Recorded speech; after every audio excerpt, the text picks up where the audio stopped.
નમસ્કાર, આપ જોઈ રહ્યા છો ઇન્ડિયા ન્યૂઝ ગુજરાત અને હું છું આપની સાથે કોમલ અગ્રવાલ। શરૂઆત કરીએ મહત્વના સમાચારોથી। વડોદરાની વાત કરવામાં આવે તો મધ્ય ગુજરાતની સૌથી મોટી ગણાતી બરોડા ડેરીની ચૂંટણી માટે આજે જ મતદાન યોજાયું। વહેલી સવારથી જ મતદારોમાં ઉત્સાહ જોવા મળ્યો હતો અને કુલ 333 મતદારો દ્વારા મતદાન કરવામાં આવી રહ્યું છે।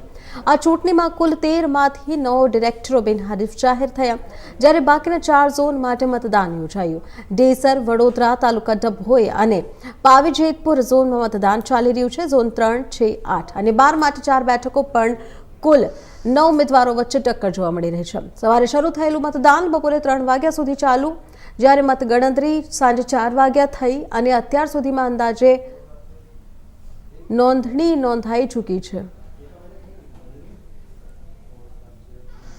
દરેક સંસ્થાઓમાં ચૂંટણીઓ થતી હોય છે અને થતી રહેશે, ત્યારે આ બરોડા ડેરીની ચૂંટણીમાં પ્રથમ વખત 9 જેટલા ડિરેક્ટરો બિનહરીફ થયા છે અને 4 ઝોનમાં, એક દેસર, એક વડોદરા તાલુકો, એક ડભોઈ અને પાવી જેતપુર, આમ 4 તાલુકામાં આજે ચૂંટણીનું મતદાન થઈ રહ્યું છે। 9 વાગ્યાથી શાંતિપૂર્ણ રીતે મતદાન થાય છે। મતદારોને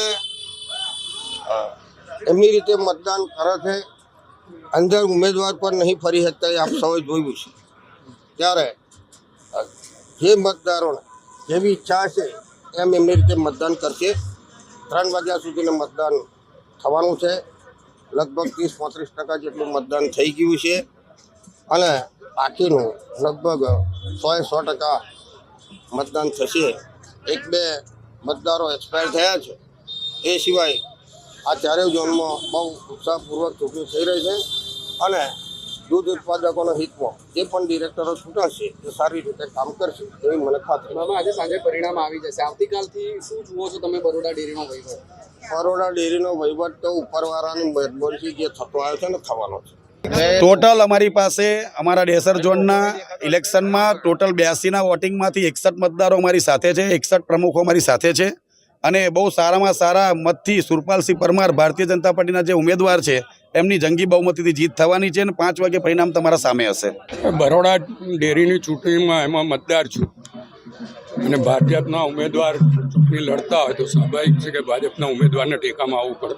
કેવું લાગે ડભોઈ ઝોનમાં ભાજપના ઉમેદવાર જંગી બહુમતીથી જીતે છે, કારણ કે અત્યારે 25 મતદારો તો મારી જોડે જ મત આપવા આવ્યા છે। બરોડા ડેરીમાં 13 ઝોનની ચૂંટણી થઈ રહી છે, એમાં 9 ડિરેક્ટરો બિનહરીફ છે। 4 ઝોનમાં ચૂંટણી હાલ પ્રક્રિયા ચાલુ છે। મને પૂરેપૂરો ભરોસો છે મારા મતદારો ઉપર। 2009થી સતત 2026 સુધી સતત બરોડા ડેરીની સેવા મારા દૂધ ઉત્પાદકોની સેવા કરતો આવ્યો છું। દૂધ ઉત્પાદકોને પડતી મુશ્કેલીઓમાં એમની પડખે ઊભો રહ્યો છું। મને પૂરેપૂરો ભરોસો છે કે 5મી વખત બરોડા ડેરીના ડિરેક્ટર તરીકે ચૂંટાઈ અને ફરીથી મારા દૂધ ઉત્પાદકોની સેવા કરવાનો મને મોકો મળવાનો છે। એમને એટલી જ ખબર નથી કે મારા ઝોનમાં કેટલી ડેરી આવી છે, એમને ખાલી એવું પૂછો ટોટલ ડેરી કેટલી છે, કેટલી બંધ છે। દૂધના અભાવે, દૂધના પુરવઠાના અભાવે ડેરી બંધ કરી છે। અમે તો દૂધ ઉત્પાદકોની સેવા કરવાના છે, કોઈ મંડળીને પડતી મુશ્કેલીઓ એને દૂર કરવાની, પણ દૂધના પુરવઠાના અભાવે મંડળી બંધ થઈ છે। કોઈ કુલદીપસિંહના કહેવાથી મંડળી બંધ થઈ નથી, એ કહે છે સોલ, એમને ખબર જ નથી આંકડો કે મારા ઝોનમાં કેટલી મંડળી આવેલી છે, કેટલી અત્યારે ચાલુ છે, કેટલી બંધ છે। મતદારોને પણ લાલચ આપવામાં આવી હતી, ધમકાવવામાં આવે તેવી માહિતી છે।